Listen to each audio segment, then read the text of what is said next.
Welcome to Twin Talk Politics. Hi everyone, and welcome back to another episode of Twin Talk Politics. And today we are so honored to be joined by Professor Paul Starr, who is the Stuart Chair in Communications and Public Affairs at Princeton. He is a recipient of the Pulitzer Prize, co-founder of the American Prospect, and one of the leading experts in political sociology. Widely regarded as one of the most qualified voices on healthcare policy, he has continued to shape and continues to shape national conversations on democracy and the media. It's our honor to be speaking to him today. Well, thank you very much. It's a pleasure to be with you. Cool. So as you know, we actually have a tradition on our podcast where the first question for all of our guests is purely a question of dumb luck. And if it's not evidenced by our podcast name or our very handsome facial features, we're twins. So we are wondering if you could take that 50-50 blind guess at who do you think is Jason and who do you think is Jerry, just based on our different colored backgrounds. So I'm going to guess that it's Jason with the yellow background and Jerry with the blue background. Amazing. Yeah, you got that right. Congratulations. Not a lot of people get that right. Great. Now that you know how to tell us apart, let's just jump straight in the interview. Now, obviously, Jerry and I know all the incredible things you've done for healthcare, media, and so many other fields. But for the listeners at home who might not be as familiar with who you are, we were wondering if you could please just give us a quick introduction and who you are and maybe a fun fact about yourself. Okay, so I'm Paul Starr, and I am a professor of sociology at Princeton University, and also the co-founder and longtime co-editor of a political magazine, The American Prospect.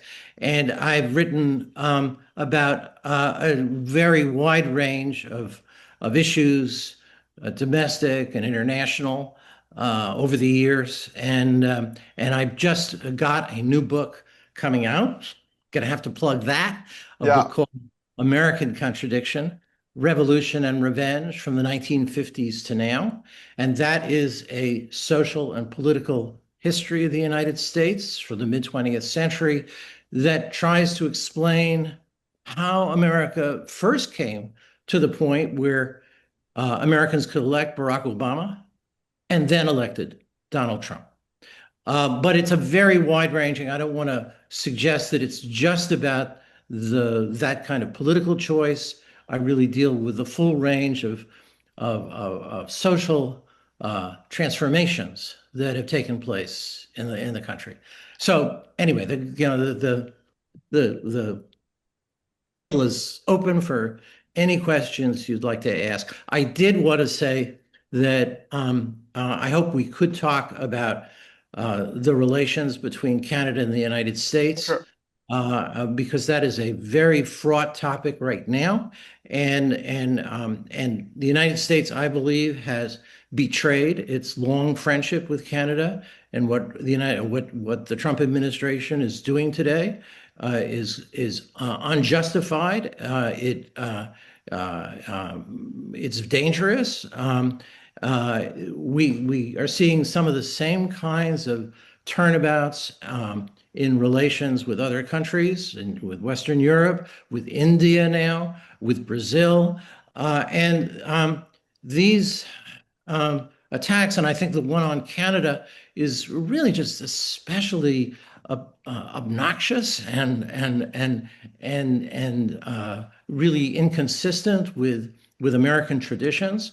So I wanted to bring that up and just kind of like establish that, as a point of departure. I also want to just say I have a long time interest, like some other sociologists, in the differences between Canada and the United States, and how it is that these two countries of North America have developed in different ways.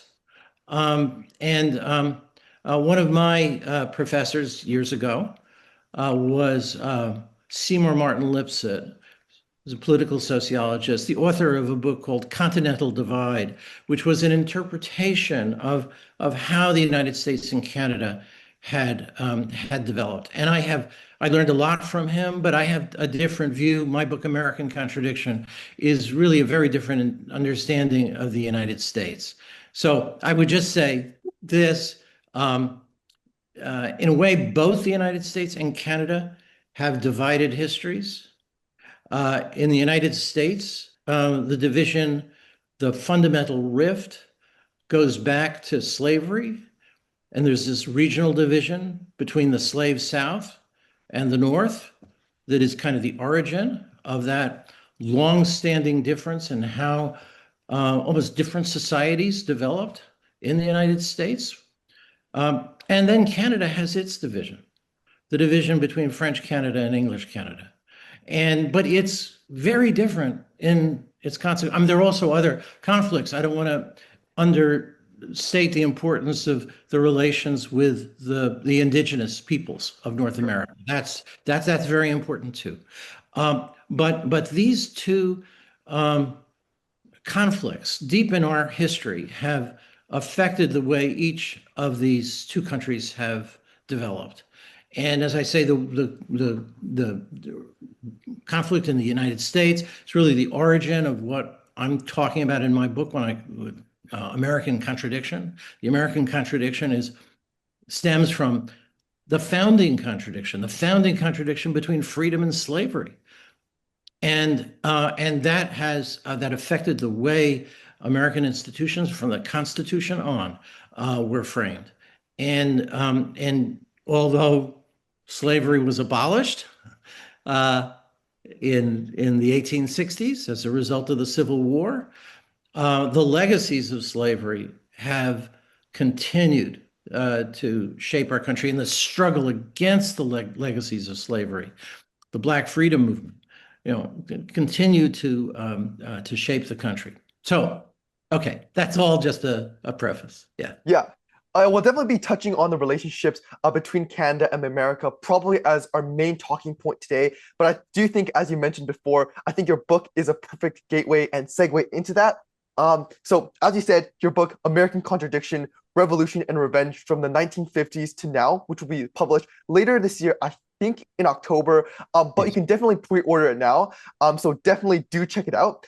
And while we know that this book, as you said, primarily is specifically on the American contradiction, you also noted that there's no equivalent book to be written about the Canadian contradiction.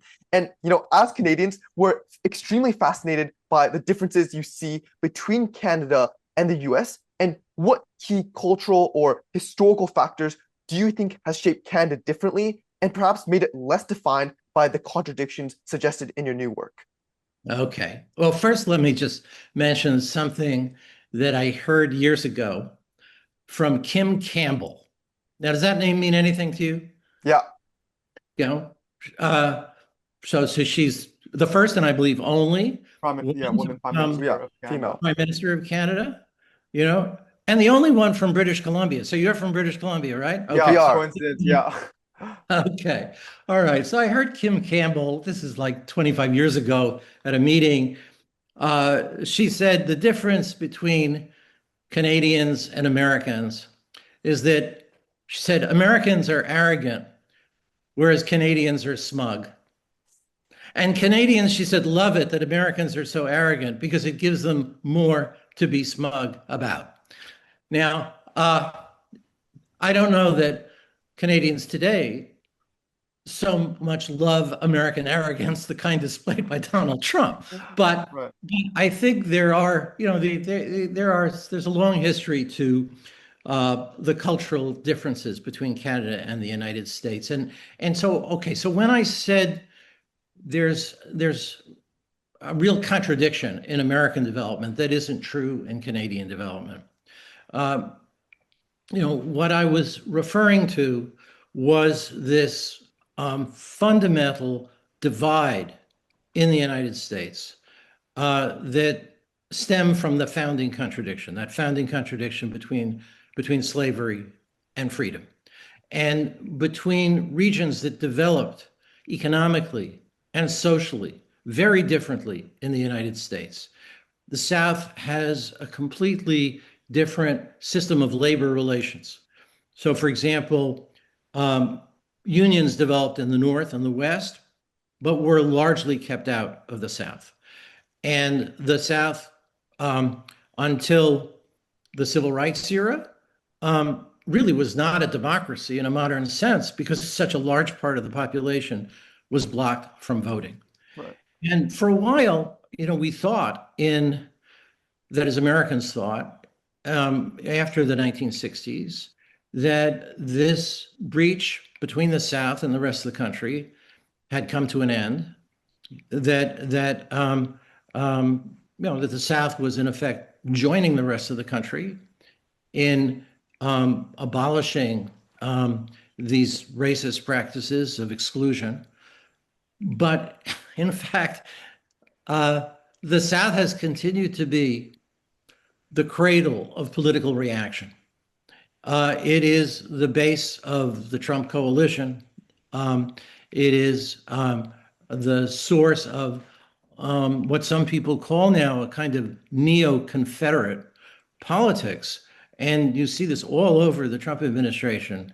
The desire, to erase the history of slavery, to restore Confederate monuments and so forth, and to turn the whole civil rights tradition on its head so that, in fact, the people who suffer from discrimination, according to this administration, are really white people who are suffering from DEI, from diversity, equality and inclusion efforts.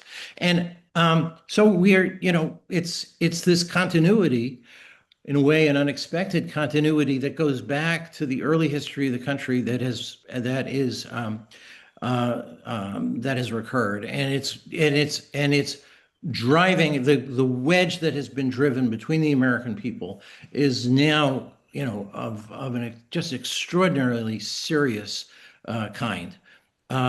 There's a degree of animosity and of a sort of really toxic political atmosphere. Now, it's being directed in different ways. Okay, it's being directed more against immigrants.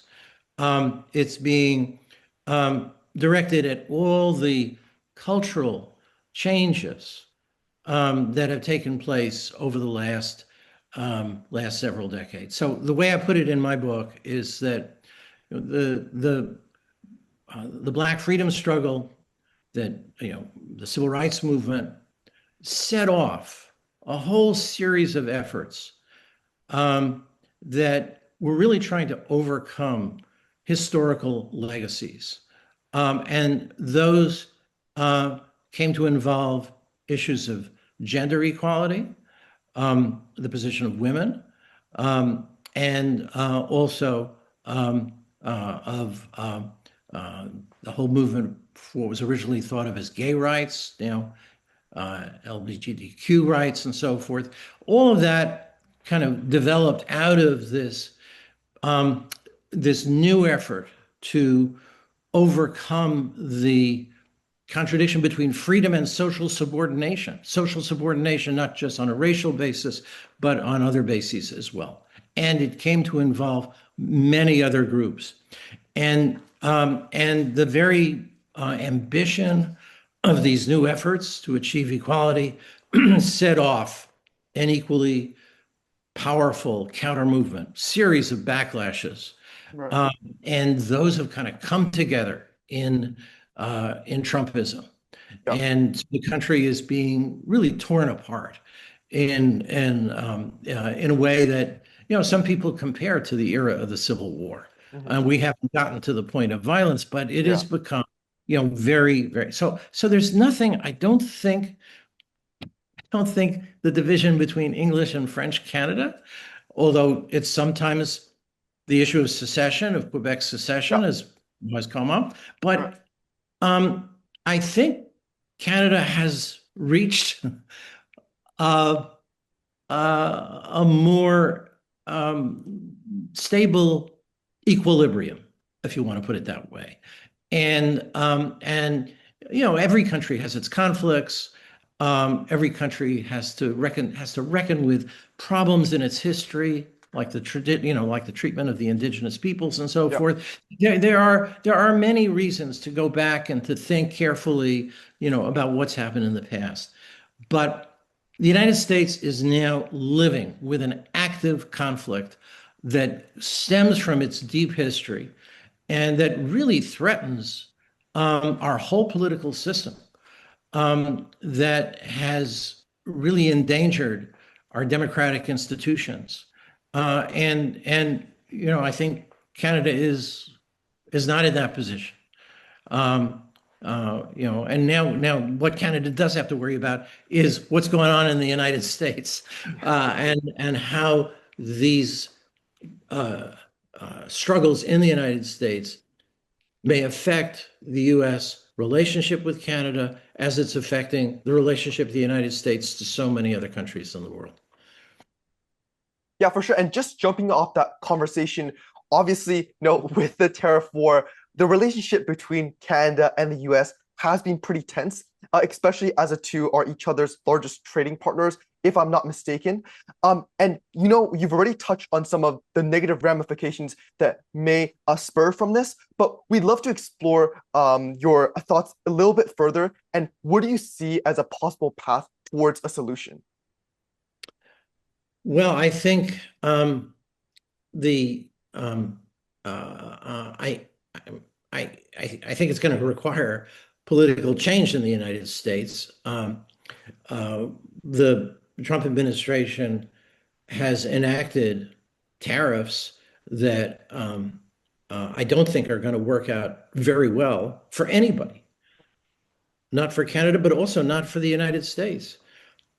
I think these tariffs are actually very threatening to many American businesses. The car industry, for example, we went through a period of greater integration of businesses in North America, of Yeah, markets in North America, and the tariffs on steel and aluminum particularly coming from Canada. Canada, yeah. They make no sense. They raise costs for American businesses. They're going to make U.S. produced machinery, cars, other things more expensive in competition with other countries. They're just irrational. So when you ask, what's going to be a solution? Well, I think Americans have to come to recognize that the policies that Trump is following don't actually make any sense. They don't work. They won't work. And they're raising hostilities all over the world. I mean, I've seen these articles about Canadians not buying U.S. Yeah, products, products and not going to the US. but that's happening in other countries too. Yeah, I mean, Trump is supposed to be increasing U.S. exports, to bring the export-import balance more, closer. But it's having completely counterproductive effects in creating this hostility toward the United States and toward American businesses elsewhere. So, I think Canada has to manage this as best it can, for but sure. the change has to come from within the United States, a recognition that what this administration is doing doesn't even work for us in the most crass material way. It doesn't work. For sure. Thank you so much for your insight. And just jumping back onto a key aspect of your book, we know in your narrative you describe an almost, as you sort of mentioned, an oscillating clash between the politics of revolution, such as expanding rights and inclusion, with almost a politics of revenge, which you Yeah. associate most in Trump's effort to restore, a past America that never truly fully existed anyway in the first place. At our current point in history, I think it's pretty safe to say that the politics of revenge, at least in the States, seem pretty ascendant and overpowering. So our question is, what does that kind of nostalgic politics or revenge politics reveal about maybe the vulnerabilities of American democracy? Yeah, so that's a very good summary of the crux of the argument. The first half of the book is called American Revolutions of the 20th Century. And what I'm mainly referring to there is what's often called the rights revolution, Right. beginning with the civil rights movement and having to do with relations, chiefly at first between blacks and whites, but generally race relations, and then the movement toward gender equality, and uh, and and if you look at this in American terms, the United States went through a major period of reform during the 1930s, the era that's called the New Deal, Yeah. Franklin Roosevelt's New Deal. Yeah. And that led to the growth of labor unions. It very significantly narrowed uh, differences in income and wealth. It raised up the position of many working people. There were, in effect, middle class jobs for many people who worked in factories, but the New Deal left out certain groups. And what the reforms of the 1960s and later involved really trying to correct for that limitation, to try to extend equality across racial lines, to extend equality across gender lines. And very predictably, that drew a backlash. And we went through continued struggles during the 1970s and 80s. The last chapter of part one of the book is called Half a Counter-Revolution. So there were ways in which those changes got modified and qualified in the 1980s and so forth. But we're now in the midst of a much more radical counter-revolution against these changes that had taken place, as a result of the civil rights movement. And so the second half of the book is called Sleepwalking into Revenge. And what I argue there is that in a lot of ways, many people didn't understand what the consequences would be of policies that they undertook. And so the free trade agreements did cost a lot of workers their jobs. Now, I want to qualify that by the free trade agreements, I'm referring partly to NAFTA and then later the opening in trade to China. But Trump wants to bring back the factories now to the United States. That's the purpose, of the tariffs, or one purpose of the tariffs. But even if we brought back those factories now, they would be highly automated. They would not actually have that many jobs. Only 8% of American workers work in manufacturing today.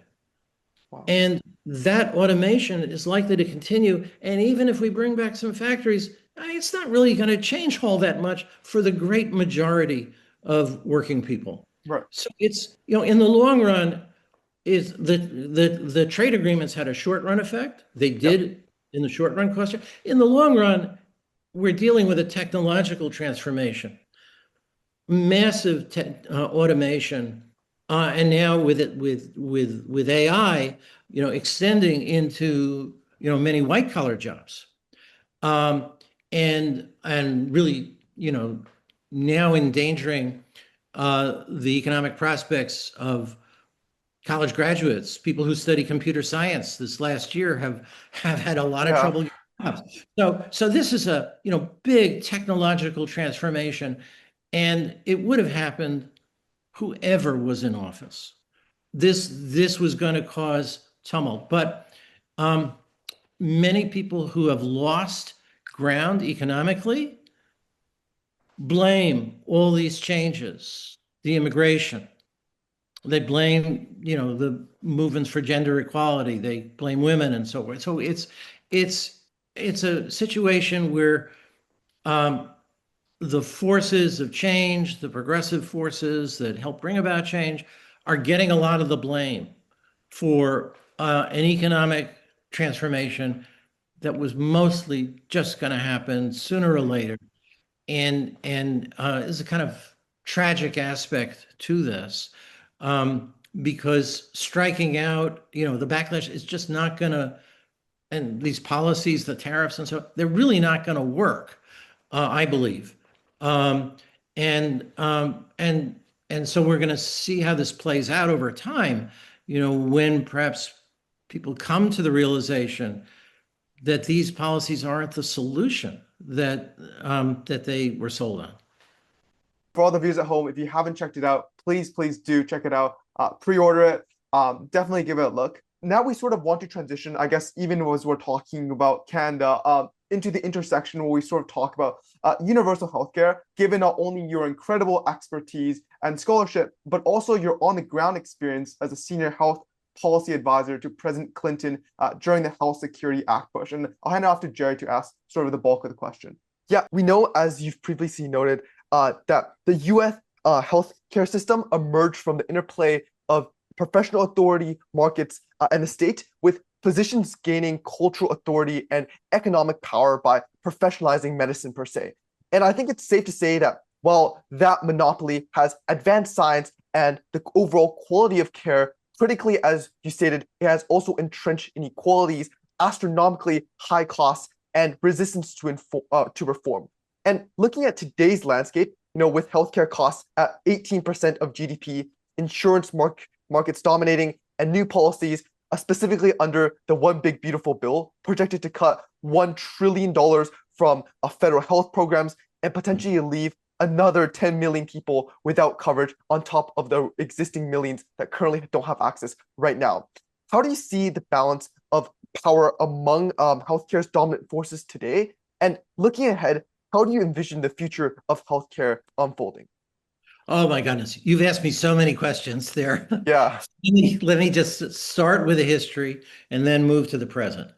So I wrote this book called The Social Transformation of American Medicine, which, as you said, describes the growth of the professional authority of physicians. This was something that happened during the 1800s and then early 1900s.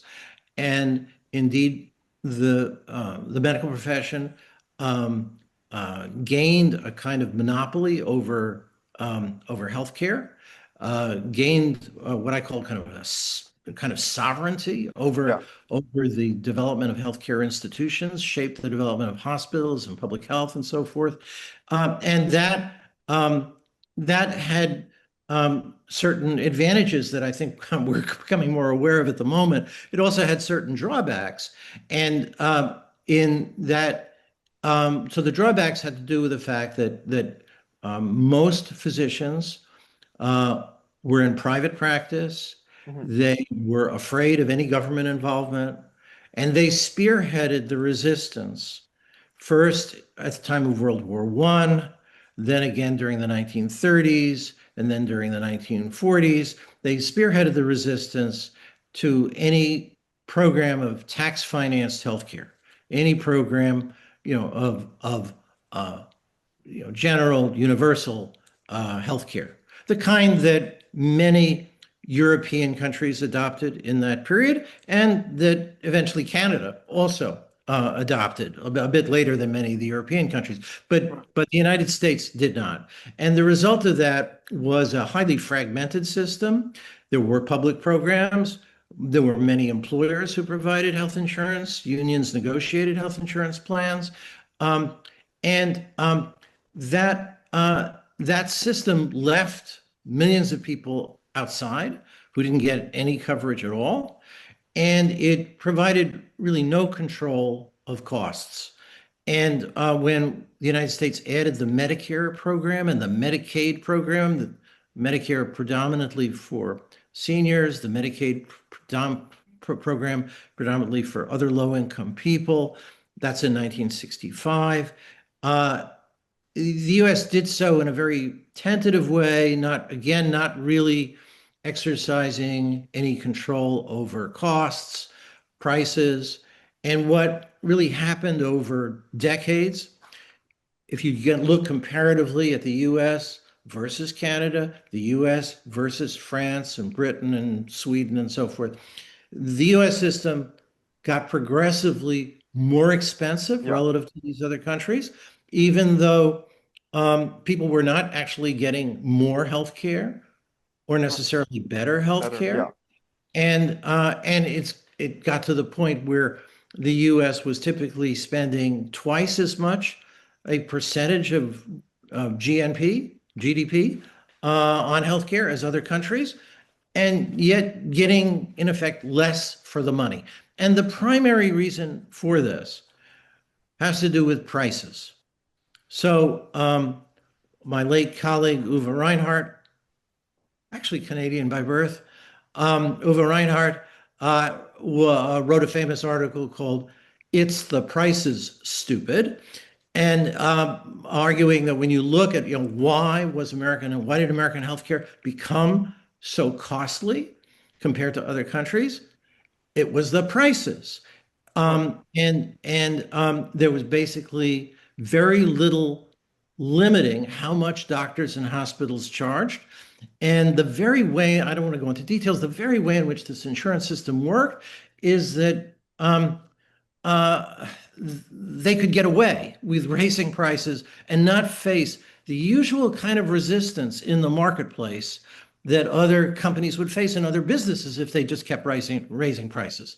So that's kind of the background for the continued struggles over getting to universal coverage in the United States. And I got very involved in this. Um, I worked in the White House Yeah. under President Clinton.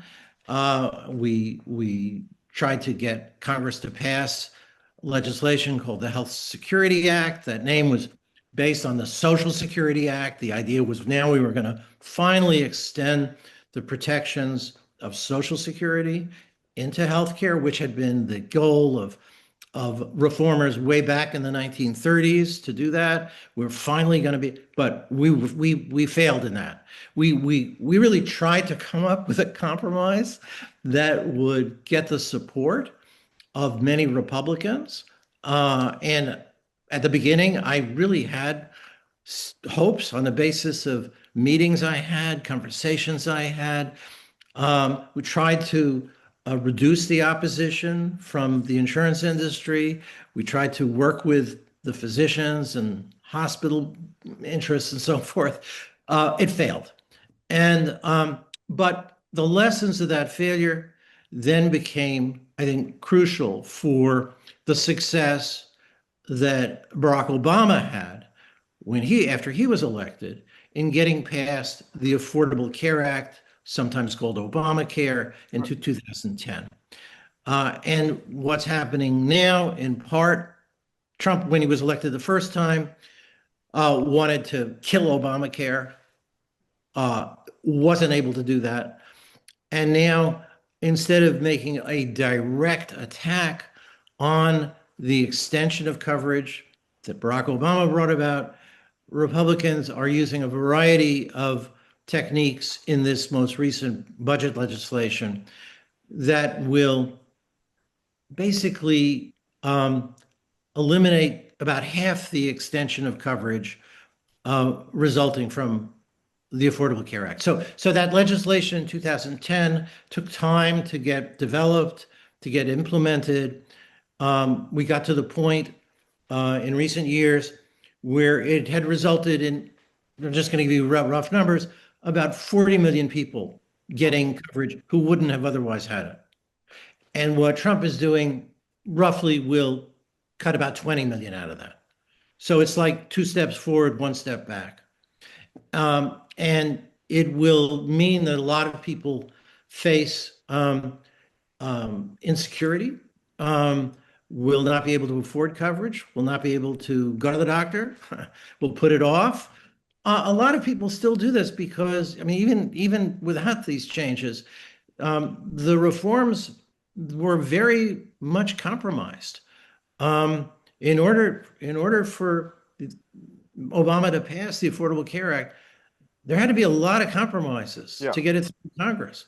So, it was not the ideal system by any stretch. and many people are dissatisfied with it, and I understand that. It's really hard to make progress on this issue in the United States, again, because of how costly the Right. system is. It's much more expensive than it is in Canada. Now, Canada has its own problems. I don't want to say it's ideal. And really, you go to every country and you'll find lots of criticism and complaints. Yeah. Right. But I think the United States has had a much more serious problem than other countries in this regard, partly because of this cost, and what it's taken away from other things we could be doing. Um, Basically, just healthcare sucks up a lot of resources that would be better spent, even for health purposes, in other ways. And let me just come back to, I think, what you were suggesting in part of your question here. We are in the midst right now of a radical counter revolution against public health, Yeah. the attack on vaccines in the United States. Um, Very dangerous from the standpoint of uh, health of children and others. Um, and that to me is that's actually the subject of my next book after this one. Going back to the subject of health, how could this have happened?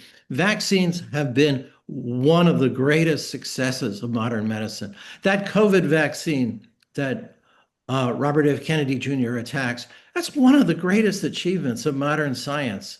Um, we had in we were in the midst of a terrible pandemic, costing hundreds of thousands of people their lives in the United States and millions all over the world. And we were able to develop a vaccine in record time, one of the most effective vaccines in history. And it is clear that from all the evidence that that vaccine has saved millions of lives. This was actually, in the American context, frankly, the one good thing that Donald Trump did when he was president was to accelerate the development of the COVID vaccine. And it is tragic now and ironic to see this turnabout on something that is, has been so valuable in saving lives. Cool. Thank you so much for your answer. And I guess we just kind of want to continue on the topic of universal healthcare. I guess it's a very proud identity of many Canadians. If you were to ask someone to describe Canada in 3 words, it would probably be maple syrup, our obsession with sorries and thank yous, and of course, universal healthcare. We know an issue you fought so hard for is universal coverage. But we know the US has not been able to fully achieve that goal and has always been constrained by, I know what you've described as the American health policy trap and just overall entrenchment with powerful interest groups lobbying and framing that shared responsibility as a direct loss of freedom. And we know what you've argued for is that the path to bring about universal coverage to fruition is through something called managed competition, which is balancing public guarantees and private choice. And I think, as you said, in America's modern history or history in general, the ACA was the closest that came to realizing this vision. And I think we all agree it was a very historical breakthrough, but it was very fragile. Again, as you mentioned, it was built so much on compromises, making it so vulnerable to partisan attacks and unevenness in its implementation, with polarization being one of the key obstacles preventing it from achieving that full universal coverage. So given today's even deeper political divide, our question is, do you still see those incremental steps that you've suggested as the path to reform, or has the current political climate made that approach untenable? That's a very tough question, Yeah, actually, sorry. because I would have preferred, that the changes that were advocated way back earlier, the 1930s and 40s, I think we'd have been better off in the United States if they had been adopted. But once you go down a certain road, things accumulate over time. Yeah, Um, these, enormous interests develop in protecting those arrangements. So you referred to a phrase that I use, the health policy trap. Yeah. And what I mean by that is not only that there are these big economic interests that want to protect um, their incomes, their profitability, but there are many ordinary people who do have secure access to healthcare in the United States. Okay, so those may be the seniors on Medicare. They may be uh, employees and families who have a generous plan from their employer. They may be veterans of the armed services who have access to the special system that's available for veterans. And sorry to say, but um, a lot of them just don't want to pay taxes to pay for anybody else. I Yeah. mean, just put it crudely, you know? And so there are a lot of interests in the status quo. And then one additional factor that I see in play, the US healthcare system is phenomenally complex. Sure. Many people can describe their complete confusion on getting a bill with it goes on for pages with codes, and so they have no understanding of what they're paying for. They have no control over it. Um, when you go to get health care, you have to fill out all these forms. People are nervous. Yeah. They and that kind of anxiety often makes many people afraid of change, and they just want to stick with whatever they've got. No, some people. I mean, I'm not saying everybody, but there's a lot of economic, political, and psychological resistance to reform. So it Yeah. just gets really hard to do. And, you know, if it were just up to me, I'd say, let's, you know, think of this as a blank slate, start all over again. We could have something much better. But you can't do that. It's Yeah. just, Yeah, unfortunately. it's not. So you have to work within what's politically feasible. And so you asked if the incremental path is the one I still favor. I Mhm. don't really love it. I just don't know what else we could do. Yeah, right. And and look, you know, so the Affordable Care Act was imperfect. It did get 40 million people covered. It Mhm. did get them access to health care. And now we're seeing that reversed. So let's fight the reversal and try to get back to the position where those many millions of people could have access to health care. And then let's try to improve that. And that's the only sensible thing I can think of. For sure. Thank you so much. Yeah, incremental change is better than none. For the last part of the interview, we wanted to shift and ask you about your work in the realm of media and communications, which we also know you're an incredible expert in.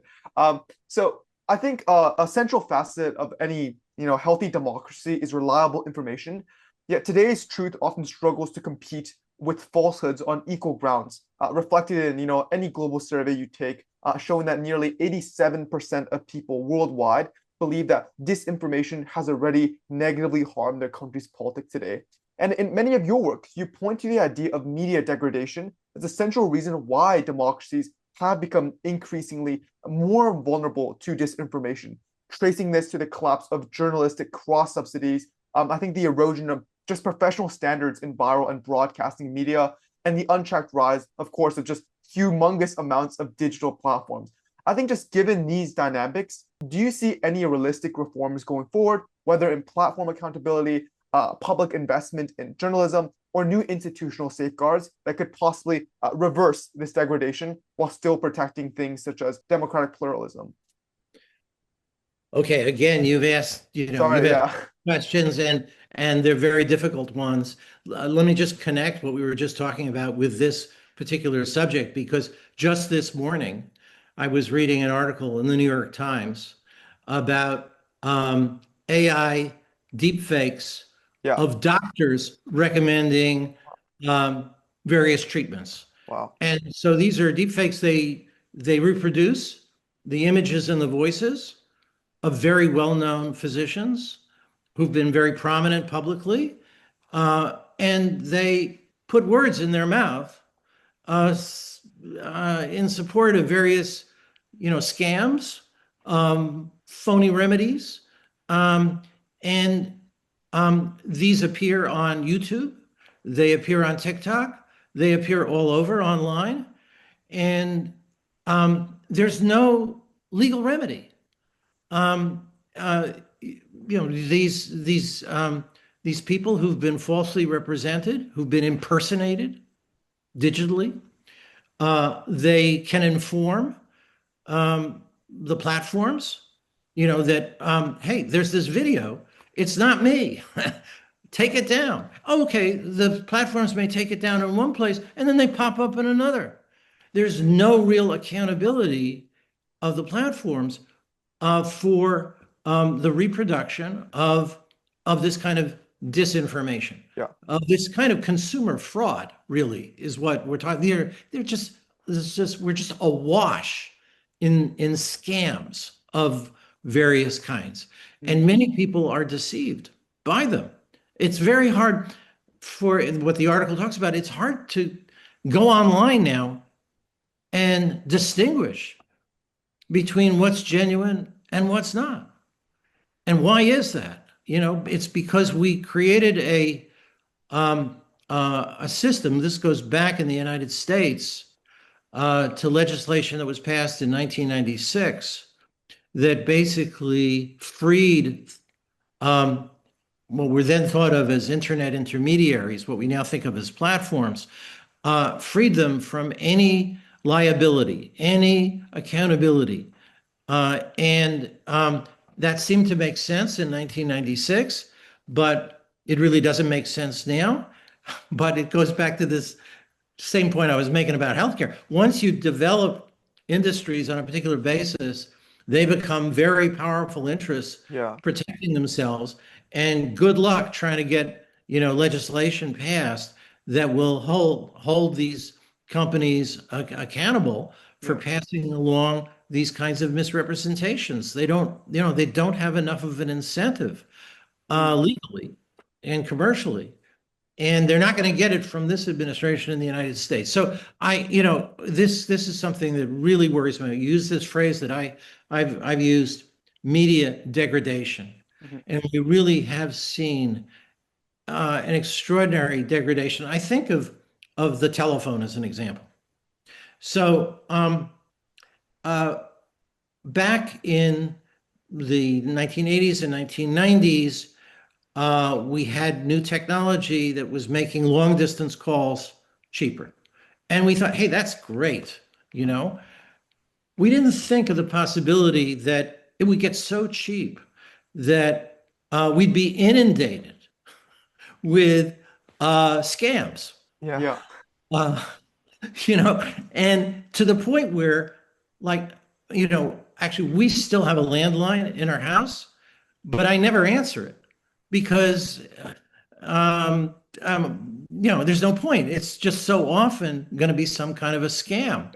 Yeah. And in effect, that whole medium, the telephone, has been polluted. It's been contaminated.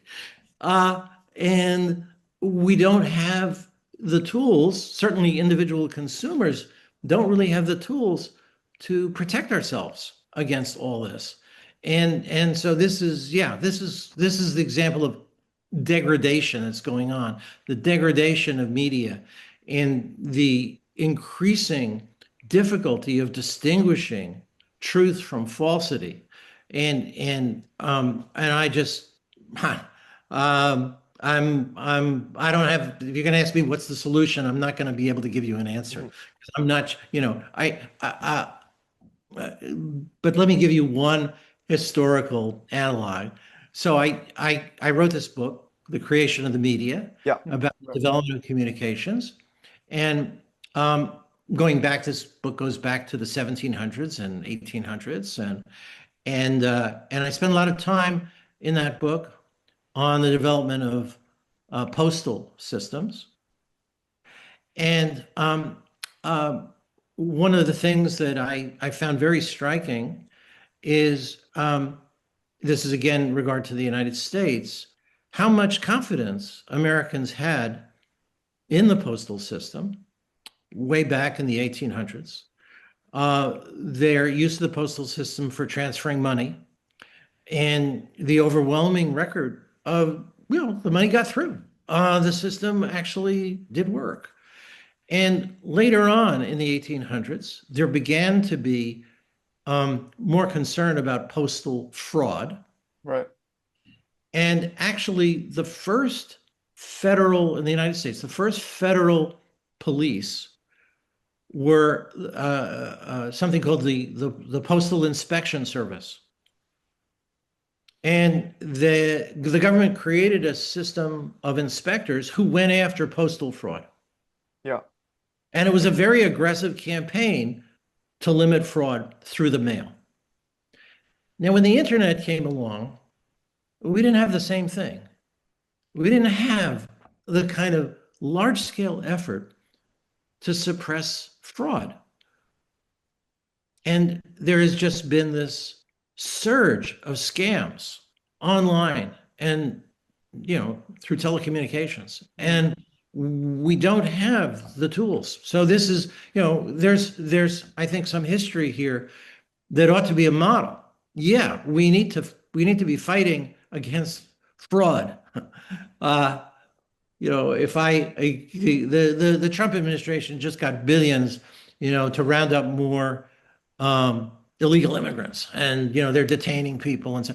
Well, I think Americans would have been better served by a massive effort to control fraud online, the deep fakes, and to give businesses real economic incentives, hold them liable for aiding and abetting in this surge of scams that are inundating us.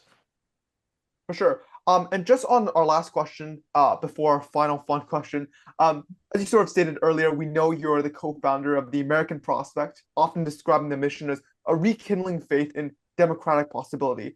To be perfectly honest, we've read many of the pieces on there, and we definitely engage with what I think would be a wide range of media sources, but we've been especially impressed by the magazine's depth and analysis, which stands out for much of the modern media's focus on immediacy and, for a lack of a better word, like almost spectacle. So we're just curious to ask, given today's climate on declining trust in institutions and just widespread skepticism towards media as a whole, how do you see the role of an ideas magazine evolving while continuing to foster a serious progressive debate on public policy, like the American Prospect is doing?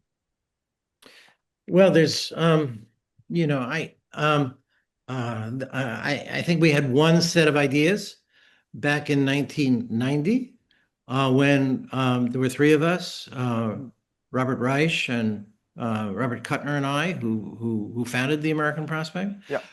We were then in the midst of a conservative era, Right. the era of Ronald Reagan and so forth. We were trying to figure out what the alternatives were, so we got several of us became fairly involved in Bill Clinton's campaign. Robert Reich became Secretary of Labor, and I worked on healthcare reform. So now is a very different period, and it's a much more dangerous period. I think there are more basic freedoms in doubt. It's more precarious economically. I think that's especially true for young people. There's